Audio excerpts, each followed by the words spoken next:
Hello friend, छायाज किचनमध्ये आपल्या सर्वांचे खूप खूप स्वागत आहे। आजच्या कुकिंग ब्लॉगमध्ये मी मऊ लुसलुशीत अशी ज्वारीची इडली कशी बनवायची आहे ते आज आपण पाहणार आहोत। चला तर मग बनवायला सुरुवात करूया। ज्वारीची इडली बनवण्यासाठी येथे मी 1 वाटी ज्वारी घेतली आहे आणि पाऊण वाटी उडदाची डाळ घेतली आहे। ज्वारी आणि उडदाची डाळ हे दोन्ही पण आपल्याला स्वच्छ धुवून घ्यायचे आहेत। ज्वारी येथे मी स्वच्छ धुवून त्यामध्ये दुसरं पाणी घालून घेतलं आहे। आता उडदाची डाळ स्वच्छ धुवून घेऊ। येथे मी डाळ पण स्वच्छ धुवून घेतली आहे।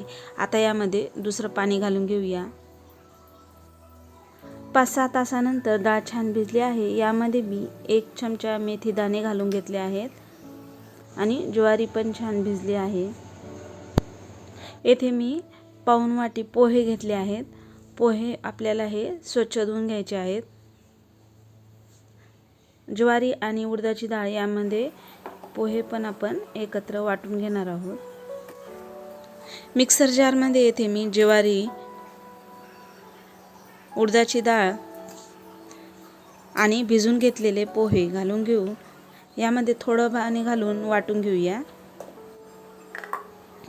बघू शकता येथे मी थोडं पाणी घालून याला छान रवाळ वाटून घेतलेला आहे। आता याला मोठ्या भांड्यामध्ये काढून घेऊ। आता हे तयार करून घेतलेले बॅटर मोठ्या भांड्यात काढून घेऊ आणि राहिलेले मिश्रण आपण असेच वाटून घेऊया। येथे मी सर्व मिश्रण छान मिक्सर जार मध्ये वाटून घेतलं आहे। आता हे सर्व छान मिक्स करून घेऊया आणि यावर झाकण ठेवून देऊ। या बॅटरला मी रात्रभर असंच ठेवलं होतं। बघू शकता बॅटर छान डबल झालेला आहे। बॅटरला आपण हलक्या हाताने छान मिक्स करून घेऊया। आता यामध्ये मी 1 चमचा तेल घालून घेतला आहे आणि चवीनुसार मीठ। तेलामुळे इडली छान सॉफ्ट होते। आता हे सर्व छान मिक्स करून घेऊ। इडलीचे बॅटर छान आपण हलवून घेतलं आहे। आता इडलीच्या प्लेटला आपण तेलाने ग्रीस करून घेऊया। इडलीची प्लेट मी इथे छान तेलाने ग्रीस करून घेतली आहे। आता यामध्ये आपण इडलीचं बॅटर घालून घेऊ।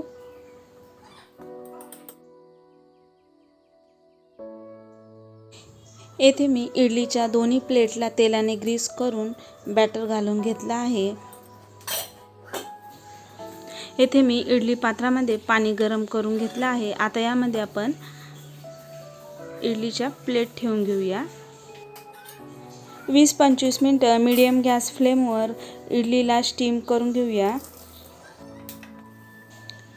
20-25 मिनिटं झाले आहेत। येथे मी गॅस बंद करून घेतला आहे। आता आपण इडली स्टीम झाली का पाहूया। बघू शकता इडली पण छान स्टीम झाली आहे। आता इडलीच्या प्लेट्स थंड झाल्यानंतर यातील इडली काढून घेऊ। इडलीच्या प्लेट छान थंड झाल्या आहेत। आता यातील इडली आपण चाकूने काढून घेऊ। येथे तुम्ही चाकू किंवा चमच्याने इडली काढून घेऊ शकता। येथे मी चाकूने इडली काढून घेत आहे। बघू शकता इडली किती सॉफ्ट, जाळीदार आणि मऊ लुसलुशीत झाली आहे। आता सर्व इडल्या इथे मी काढून घेतल्या आहेत। येथे सर्व इडल्या मी इथे बाउलमध्ये काढून घेतल्या आहेत। खूप मस्त झाल्या आहेत।